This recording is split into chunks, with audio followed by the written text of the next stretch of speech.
Hi everyone, it's Betty Ray again. Thanks for coming to view our video. Please send this message to other people because we're at a time when this pandemic does not help to make you happy. And so these 30 days to happiness are all ideas that have been given to me through the Archangel Raphael. I'm a channel, and that means that I let the Archangel give me messages so that I can send them to you. Now, I've been doing this for over 50 years, and I'm today talking about the 18th day, 18th day on the road to happiness. And it says, this day, I will make a list of 50 things I no longer desire to experience in my life. 50 things I no longer desire to experience in my life. Let's see what that could be. Well, the first thing we might talk about is any discomfort in our bodies. Yes, if we have any kind of a pain or ache, that would be on the list. If we have any kind of dis-ease, that would go on the list. These are things we no longer wish to experience in our lives. So, 50 things. Well, I no longer wish to experience this coronavirus. And so I'm putting that on my list. A cure for the coronavirus. Only that's not the list of what I don't want to experience. So I no longer wish to experience the coronavirus. I would put that on it. And experiencing it for others, not necessarily for ourselves. And so behind me, I want to share with you how your imagination can help you create the things you do like, because that's the purpose of this exercise today.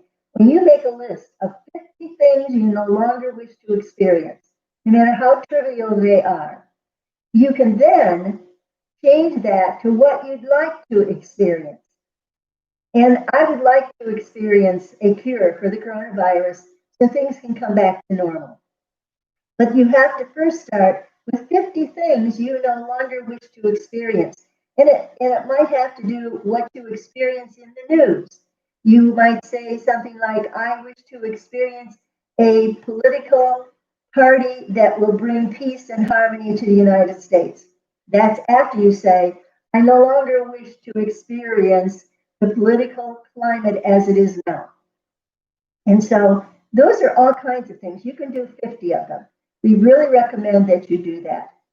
And now, if it is for you to experience good in your life, you have to make that statement every single day. You have to say, I choose to experience good and peace and harmony in my life this day. And I thank you, God, that all my needs are met this day and every day of my life. Please copy that down. I choose to experience only good things in my life.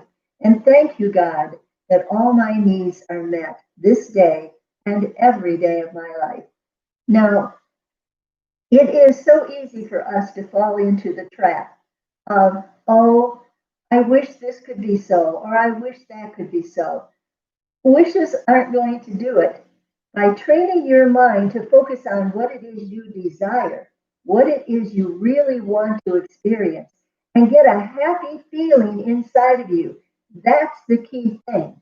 Your emotional barometer is the engine that drives an idea into physicality. Raphael has said that.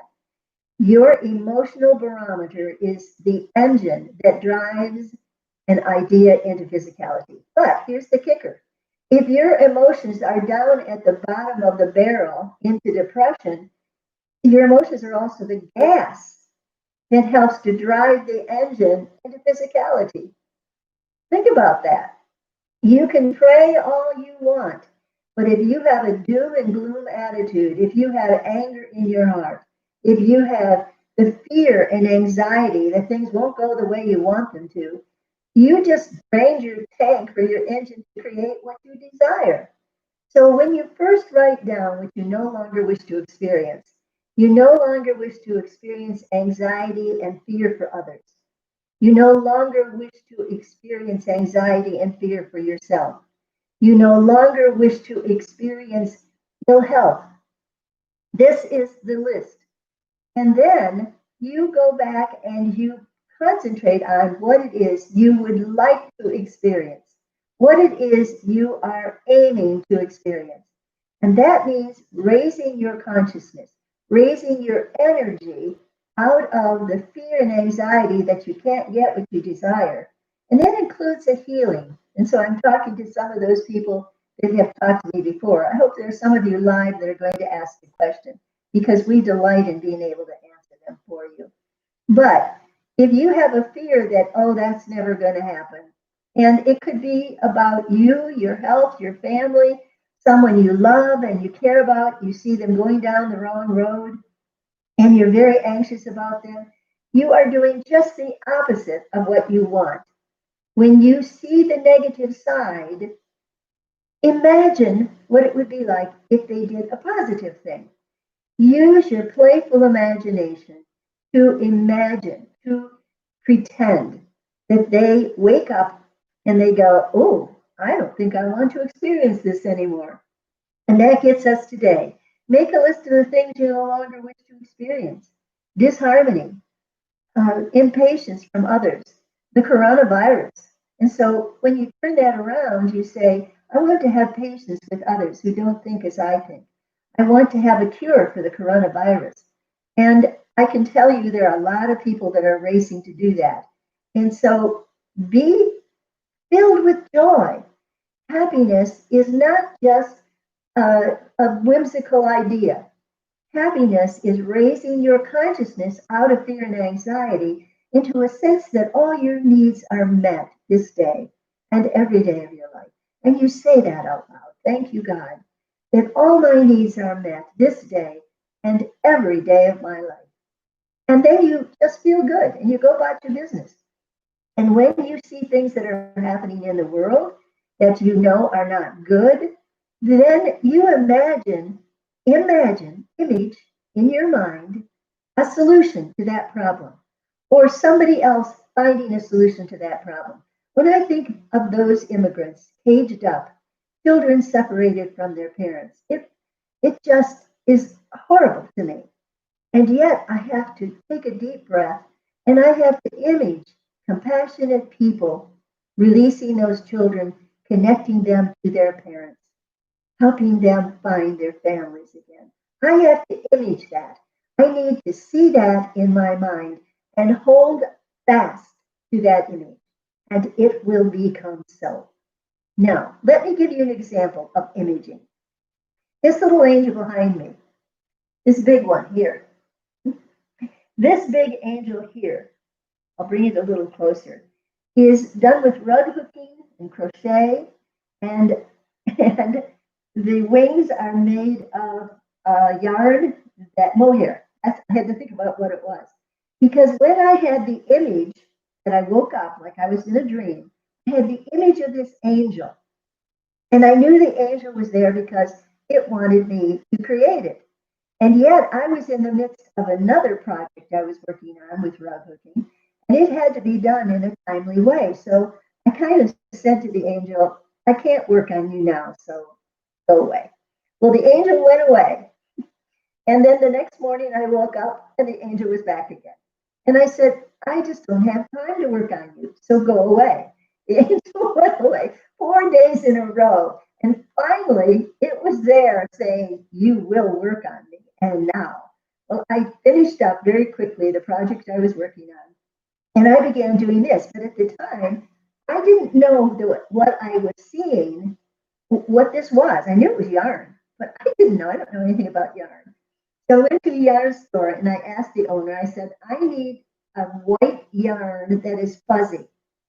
And she took me over and showed me mohair. And she said, and we have some in different colors. And so she was able to help me put in the mohair for the angel's hair. And I created this angel from the picture. I sketched it. These are like two pieces, two flat pieces that we put together and stuffed it. And then my husband put a wood base on it. Now, this angel had a story to tell that I didn't even know about.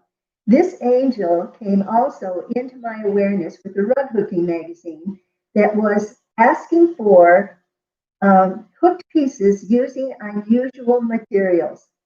Now, here was this angel knowing there was a deadline for this. And that's why she kept coming back in my visions as I woke up in the morning. She knew that I had to get this picture in before the deadline was over. You see, there are things beyond your imagination that angels are asking you to do, things that seem beyond your capabilities, and yet they will show you how to do it. And so this angel had a picture taken of her, and I sent it into the rug hooking magazine.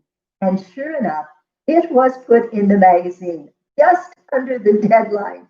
So that's why this little angel in my vision that I woke up with in the morning was so insistent that I get work on her. I had just finished her front and back, and I sewed her together and stuffed her, and then she could stand up all on her own. This is how the angels work with you, dear friends. This is how the angels can help you to create something you never would have imagined was true. So don't naysay it. Don't say, oh, I can't do that.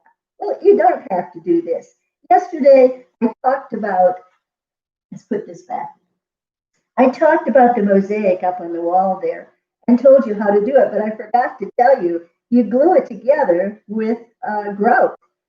Use like the non-sanded grout. That works so much better to be able to put the tile together.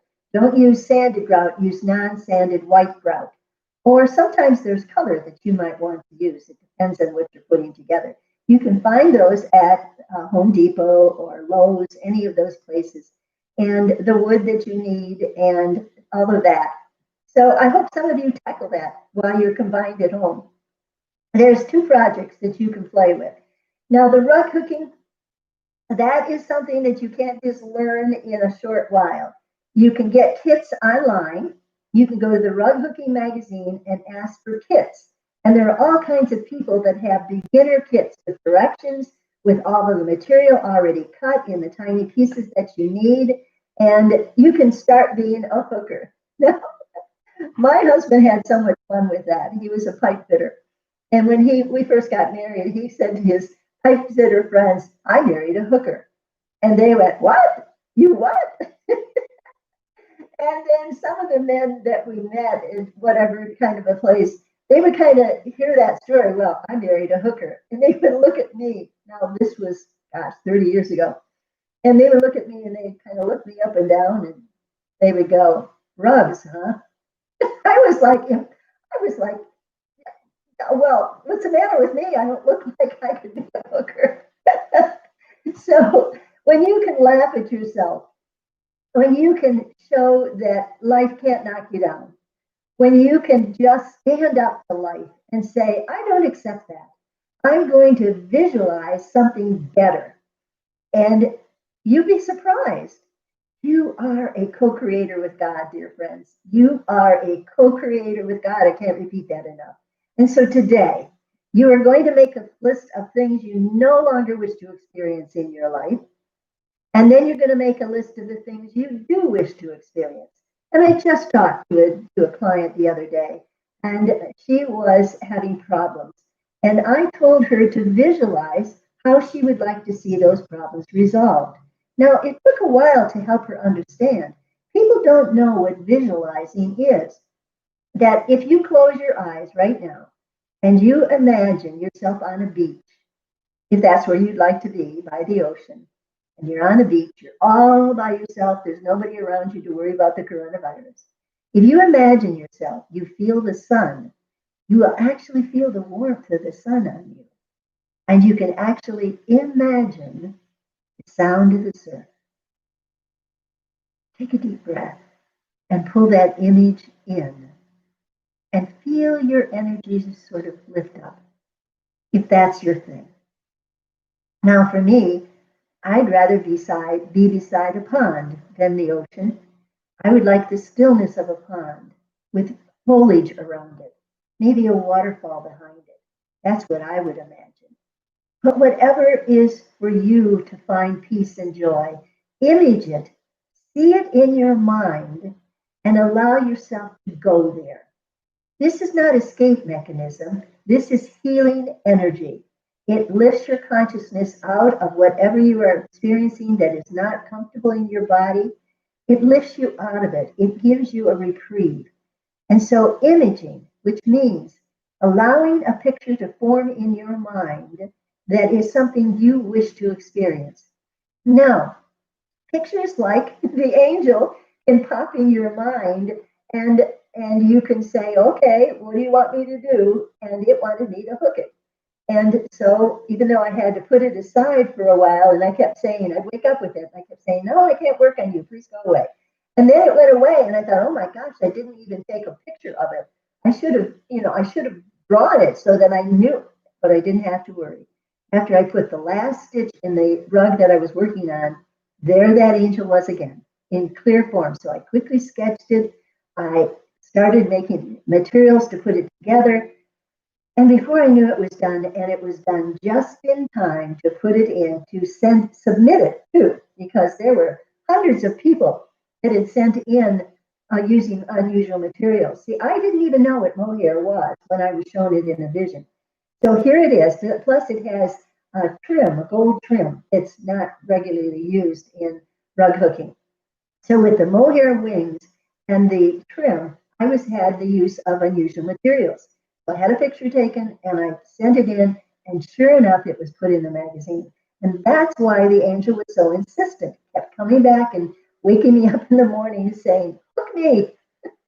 Now, until you begin to have that kind of trust in the communication with your angels and guides, you have to have a trust so that when you do get a dream, you write it down and you pay attention to it. So many people have dreams and they just throw them away. And I say it's like throwing away a letter from your guardian angel that you never opened. Wouldn't that be sad if your angel had a message for you and you threw the letter away and never got the message? Well, that's what you're doing when you throw away images that you get in dreams. And so use them. Use those dreams as messages from your angel guide.